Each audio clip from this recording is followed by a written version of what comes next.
Maayong adlaw kaninyong tanan. Anino subyuta kini ang inyong nga programa sa TV Apolya.org gipanguluhan ug gipangunahan sa Lay Catholic College International Sir Argeseno. Nabani ko ninyo sa kadali lang nga panahon aron na panagisgot sa mga butang nga may kalambigitan sa atong pagtuo nga Katolika. Nakita karoy tubagon ato di usa-usahon ning iyahang mga argumento. Kaya gimension man niya or na-mention niya ang ato ang gitawag og name. So kinahanglan nato kini tubagon, kinahanglan nato kini tin-awon kay mo nagingon ba nga ang bakak balik-balikon gani na sa tubangan sa mga inosente ug mga wa nakabalo. Mahimo ning daw tinuod, kung yung tagba daw tinuod, buti pasabot dili gyud tinuod.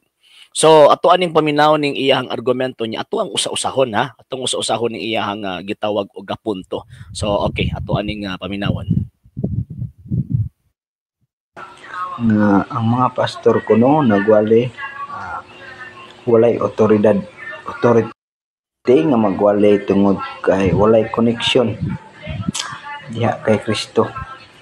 Actually tinuod ba ya? Walay ang mga pastoy protestante, particularly kining pastoy sa Seventh-day Adventist, wala na koneksyon sa Ginoong Jesucristo, wala na koneksyon sa gitawag og mga apostol kay nag-exist lang ang Seventh-day Adventist ni abtong 1863.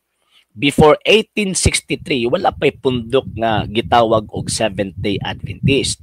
Wala pay organization nga gitawag og Seventh-day Adventist. Kaya ang Seventh-day Adventist, mga higalag, mga igsuon, resulta na sa pagka-desperado, sa pagkadakong dismaya, sa dihang napalpak ang panagna ni William Miller. Mabito nga diha nibuto tong upat ka mga founders Seventh-day Adventist. Muna nga bisan pagkapila mo angkon nga kanang inyong mga pastoy na ikoneksyon sa mga apostol di gid na mahimo kay ang mga dokumento, ang mga kamatuoran nagtug-an nga kanang inyong pundok ni sulpot lang 1863. So therefore kanang inyong mga pastoy butbuton no dili gyud iya sa ato ang Ginoong Jesucristo. Kung dili iya na Ginoong Jesucristo, so kabalo ta siya nagamit kay sa Biblia man gud duha ra man gyud na ang iya sa Ginoo ug ang iya sa tawag ining iyawa. So ang iya sa Ginoo katong mga magwawali nga naay connection dito niya. Katong iya sa iyawa katong mga magwawali nga way connection ni Kristo. Kanya magbitbit sa iyang ngalan. Kabasa mo anang San Mateo 24:24-25 o kanang San Mateo kapitulo 7 bersikulo 21 hangtod sa 23. Tatawagin ka man nakasulat sa balang kasulatan nga ang mga mini nga mga magtutudlo magbitbit og ngalan ni Kristo. So mo na nga atong tan-awon ang koneksyon. Kung wala kay koneksyon kang Kristo, so buti pasabot mini ka nga magtutudlo. Kung mini ka nga magtutudlo, ang mga kalag nga motuo sa inyong mga pastoy o motuo ninyo, may agom gyud didto sa gitawag og sa impyerno. Ato ang i-continue. No, kani siya sige angkon nga naay connection sa mga apostoles o kay Kristo.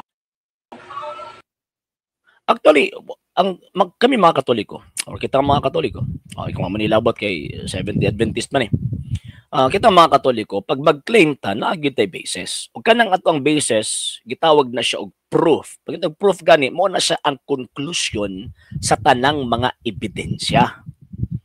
So kung mingon ta nga ang simbahan Katoliko gitukod ni Kristo, ang mga paring Katoliko na i-connection kay Ginoong Jesucristo, tungod kay natay basis. Kasi man ang atong basis, pinaka number 1 ang history mismo, even gani ang Biblia. Kuha na siya, tawag ining written basis or written document nga naga-support sa iglesia gitukod ni Kristo nga mo ang Santa Iglesia Katolika, Apostolika Romana. Pero nganong wa man nganli anang kasulat sa Biblia kay before 15th century, before 16th century, usa lang magkabuk simbahan ang naa. Man dili problema sa ila nga moingon sila church.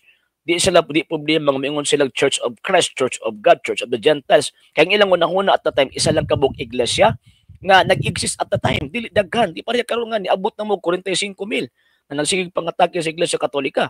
Mo na aron tawag ining mahimasmasan ka sa imuhang damgo migo.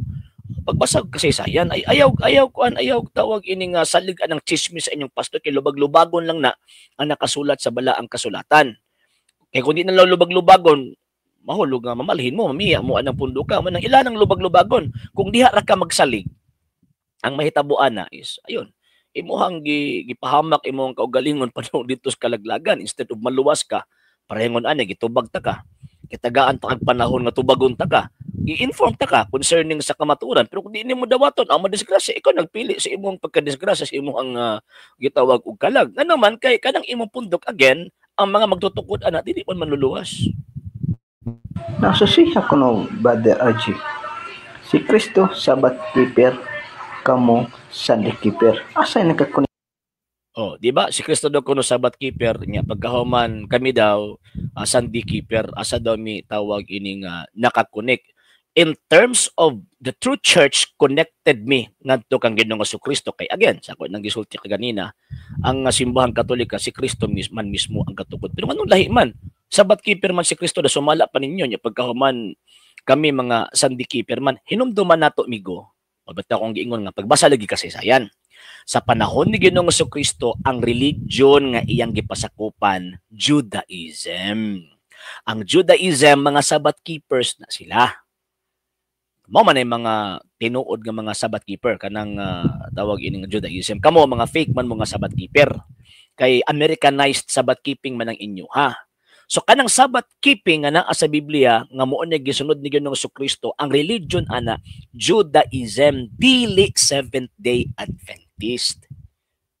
Mana makaingon ko ba nga okay granting without admitting nga Sabbath keeping Sabbath keeper si Ginoong Kristo niya kamo pod Sabbath keeper pod mo kan dili mo pareha og relihiyon nga di mo pareha og pundok kapareho naman mo Sabbath keeping ang inyo ang tawag inang gisunod usa na.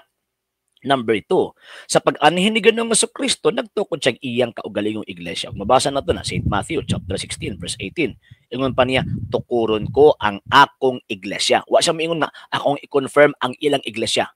Wa siya maingon nga, ako alang ipadayon tong iglesia sa una. No, ang giingon niya, tukuron ko ang akong iglesia. Buot ipasabot, nag-create siya og bag-o nga gawas adtong lahi adtong relihiyon nga iyang gipasakupan nga Sabbath keepers. Muna kun imuhang tawag ining tan-awon si Kristo na banhaw Domingo gibutan gyud niya nga Domingo siya mabanhaw. Og ni anang panahon na gisimba siya sa mga apostol adlawng Domingo. And remember, mga sumusunod mo sa mga apostol. Kung unsang gibuhat sa mga apostol kang Kristo nga moreklamo si Kristo nga gisimba siya adlang Domingo, mao pud na mo gibuhat. Simbahon pud na mo siya adlang Domingo. O nya sa practice sa mga apostol, buhat 2:46, buhat kapitulo 20 bersikulo 7, adlang Domingo nagsimba sila. Kang Ginoong Kristo dili adlang Sabado. Pero mingon sila nga, di ba nagasunod man sila sa sinagoga adlaw nga igpapahulay katong tawag ini mga apostol kaniadto. Yes, nisulod sila pero pag-convert sa mga Sabadista kaniadto. I-convert nila para mahimong Kristiyano. Kay ang mga Sabadista nga tinuod dili mga Kristiyano. Kung tingala ko ninyo, mga hilaw man mga Sabadista. Di, fake yun. Fake yun nga Sabadista. Kay may nahitabo nga ang mga Sabadista. Libi na sa panahon Kristo ni tuog ang Kristo, no? Ang mga Sabadista at nga time, kalaban si Kristo. And syempre, ngon si Kristo, may anihi ako aro sa paghingpit sa gitawag balaod. So, unsa man tong balaod nga iyang tawagan ng gihingpit, maotong moral law. O kanang gitawag og moral law, wala na include na ang adlaw. Ngano man kay ang kanamo kong adlaw sa simba, kuan mo ko sa changeable ba? Kung baga, changeable siya. Ang dili ma-change dapat simbahon ang Ginoo nga atong Dios. Amo na dili dapat ma-change.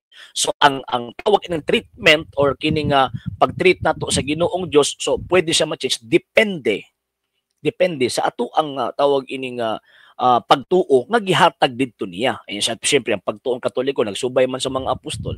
So mo na hinungdan nga nisunod mi sa mga apostol adlawng Domingo. O sa first 300 years ang igsisimba before Constantino kay inyong pasangil Constantino may nagsugod. Before Constantine ang mga Kristiyano nagsimba na kang Kristo adlawng Domingo o gimbut ana sa Ginoo.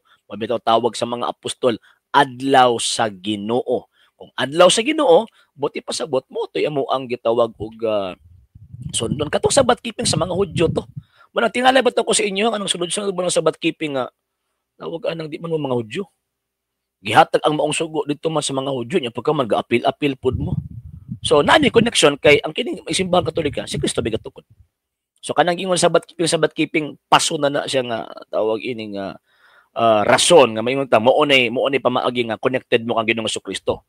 Og lastly, pag nag-Sabbath keeping di na kay kamo ang nagpahuli sa adlong Sabado, di ba? Naapay Church of God 70 sanctified, naapay katong kang Armstrong, naapay tawag ining Seventh Day Baptist katong naka-influence kang Joseph Bates. O asa may tinuod na.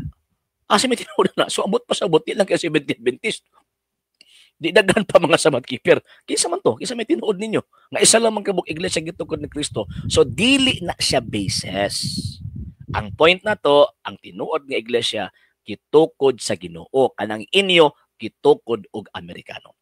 Sa wala pa nakapag-follow sa itong mga pages, i-follow nyo itong mga pages, RJ Horolan Sandra Second TV, Apolia.com page, Kuya Policy page, and RJ's Vlog 2022. Pwede sa mag-send din na ang Facebook stars. And also sa itong mga channels, sa wala pa nakapag-subscribe, subscribe ninyo ang itong mga channels, Dalay Catholic, Apologies and Trust Official, RJ Sandra Second TV, Kuya Apologies TV, and Barrio Kawayan Religious Forum. Kung pwede sa mo, mag-send din ako super sticker, super chat, and super thanks. And sa mga Katolik, kung gusto mo tabang sa itong program, gusto mo suporta sa itong program, pwede ninyong ipadala yung tabang suporta, pinagas mga account numbers, kung nakon sa mga screens, kung nagadagan nga information, o pwede sab mo mag-message atong page kung bayan imitan sa inyong pagpadala. Daghan kayong salamat. And again, announcement, na ay formal debate between nato Katoliko ug sa Seventh-day Adventist this coming May 4, 2025 ug magkita-kita ta dito sa Lopez Haina Gym, Lopez Haina Extension, Poblacion 1, Digos City. Karong pitsa 4, alas 8 sa buntag hangtod sa alas 5 sa hapon. Magkita-kita ta.